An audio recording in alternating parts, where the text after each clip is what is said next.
Catherine Ham, Brian Wilson, Brian Neiman, today's newsmakers, and you. The Morning Majority, 630. WMAL.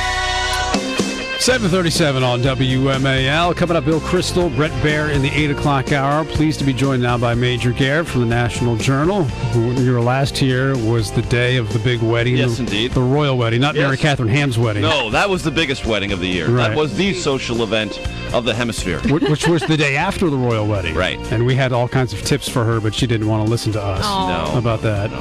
But we were the first to point out that Pippa was pretty hot, though. Yes. We were well ahead of the curve. Well ahead of the curve. Pippa is hot. Yes, that's right. So very. Kate's sister is hot. Yes. No doubt about that. All right, so a lot to get to with you today. A lot of stuff in the news. I want to start with what you're working on right now, which is a big interview with Mitch McConnell about this deal when it comes to the debt or the budget. It's in the magazine right now. It'll be on nationaljournal.com a little bit later on today. We treat our subscribers a little bit with favoritism in the morning, but then we break it out and put it on the other side of the paywall, so it'll be free in a couple of hours. That's how the digital space operates these days. Don't ask me to explain what the magic hour is. I leave all that to the brainiacs of the National Journal. Be that as it may. Spent about 45 minutes with the minority leader yesterday, and I said, look, what's this deal going to be? He said, well, first of all, there's not going to be any tax reform in this deal. We don't have time for that. I said, well, a lot of people think that's part of the way to grease the tracks on this thing. You lower corporate rates, you lower individual rates, you take away some of these tax exemptions or tax expenditures, and that is part of what provides momentum to get this other broccoli part of this deal, spending cuts done. He said, no, there's no time for that. I said, well, what do you see the deal being? He said, look, we're going to have very hard spending caps in this next fiscal year, meaning 2012 and 2013, that everyone agrees to. They're written in blood. And then we'll have spending caps for the next 8 years that we're going to try to hit and do everything we can to hit. And then we'll have entitlement reforms. I said, well, does the Ryan Medicare budget have to be in there? He said, I'm not going to comment on the Ryan budget. I said, well, 40 of your 44 Senate Republicans voted for it. What does that mean? He said, well, it means we have an idea. The Senate Democrats, the White House doesn't have an idea, but that's all I'm going to say. So he's not requiring the Ryan Medicare approach to be a part of the final deal. And I said, well, last week, Speaker Boehner left us with the impression he was a little discouraged about the pace of these negotiations. Are you? He said, I'm not prepared to go that far, but they need to they need to accelerate. They need to move faster than they are currently. And he said, right now, my impression is the White House, Senate, and House Democrats are just treading water. They're trying not to make any mistakes while Republicans are pushing the agenda. And he said, look, we're not going to raise taxes.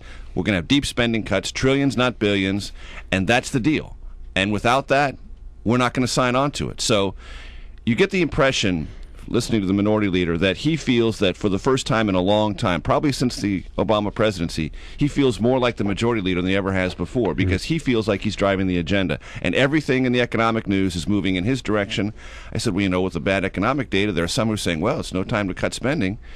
Could hurt the recovery. He said, look, if federal spending was the key to economic growth in this country, we'd be doing much better than we are right now. I don't accept that theory. I'm not going to deal with that theory politically, or I'm not going to deal with it economically. It's over.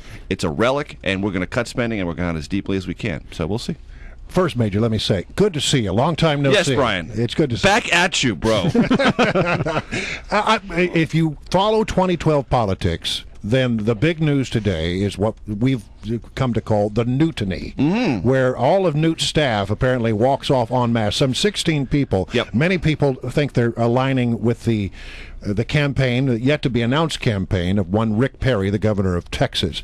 Any insight on all this? Well, here's, from what I can tell, happened in Newt Gingrich land.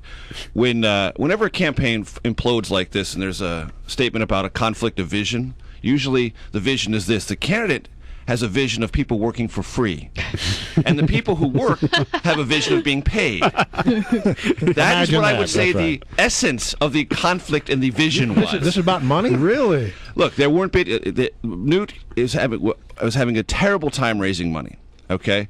And he can't use the money from his other business enterprises to run for president. He's got a lot of money there. You have to raise it independently. Can you use that line of credit? Yeah, I was going to say, can you pay him in jewelry? The Tiffany's thing, I guess it didn't go as far as he thought it might. Right. That was a huge part of it. The other thing was, in Iowa, they were trying to build a grassroots organization, and grassroots organizations, for Newt and for everyone else, need to be fed. And how do you feed it? You show up. So, as I put on my Twitter feed yesterday, it was sort of a reverse Field of Dreams thing. They were trying to build it. He wouldn't come. And so if the candidate won't show up, he won't raise money, he won't pay you. And he goes on a cruise. And you go on a cruise to the Greek Isles. Not exactly a good combination. But look, if they were being paid, they might have hung around during the Greek vacation, but they weren't getting paid. That was a huge part of it. And there was no prospect that they were going to get paid because Newt can't raise money. Just a quick question. I mean, South Carolina, if Perry runs, would be very crucial. Having a guy like Caton Dawson on board would be huge, wouldn't it? My assessment of the Rick Perry campaign is this.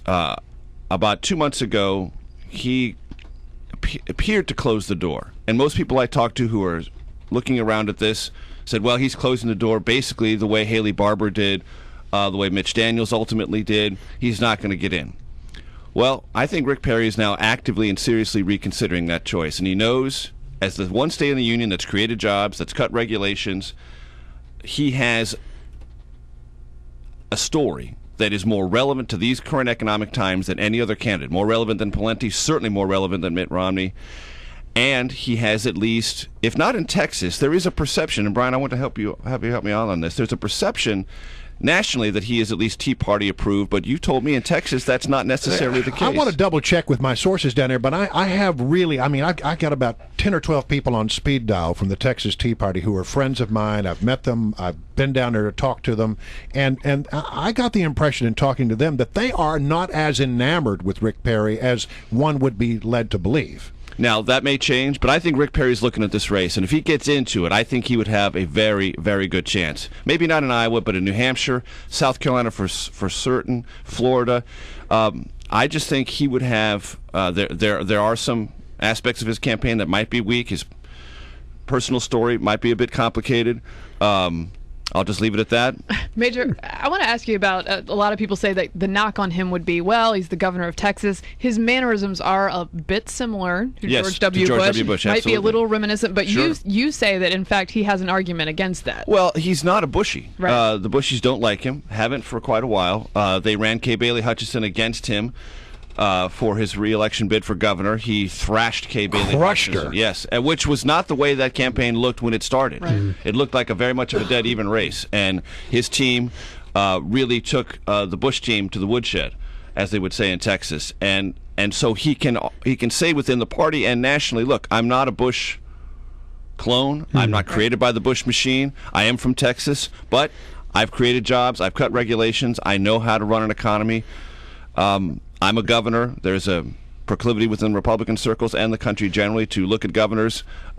And on the economic side, he has a message that might prove compelling. 630 WMAL. 750 Morning Majority. Brian Neiman, Brian Wilson, Mary Catherine Ham, Major Garrett from National Journals in studio. I want to talk a little bit more about McConnell, your conversation with him. And he said that they want steep cuts or trillions of dollars essentially, right, or spending caps. Is that the way he put it? Yeah, I mean, there's two parts of the budget: discretionary and entitlement. Entitlement, you have to reprogram, you have to rewrite the eligibility, the benefit structure. On discretionary, the annual allocations, you have to put numbers, and then you have to make sure that you hit those numbers.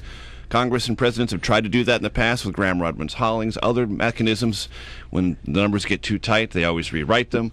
McConnell acknowledged that would be a problem, but he said in the first 2 years they have to be absolutely written in blood. There can be no deviation from the cuts imposed those first 2 years to get them on pace to make deeper cuts later. What is your sense on that an actual deal will actually happen? Because the Democrats, obviously, they would like to raise taxes. I said to Senator McConnell, I said, look, Senator, you have to acknowledge that Democrats have said as passionately and with as much gusto as you just said to me, if Republicans don't accept some increases in revenue, there's not going to be a deal. We're not going to cross over this transom, cut discretionary spending that we value, investments the president likes to call them, right, and we're not going to reorder entitlements along the lines of Paul Ryan or any other Republican proposal unless you pony up on the revenue side. And he said, look, we are not raising taxes with unemployment at 9.1%. And what it looks to be what is clearly, he said to me, a shallow, anemic recovery that might fall into a double-dip recession. This is no time to raise taxes. If you want more revenue, you need to have a stronger economy. The way to have a stronger economy, he said, is to cut spending and cut taxes, or certainly do not raise taxes. Anthony Weiner, go. My.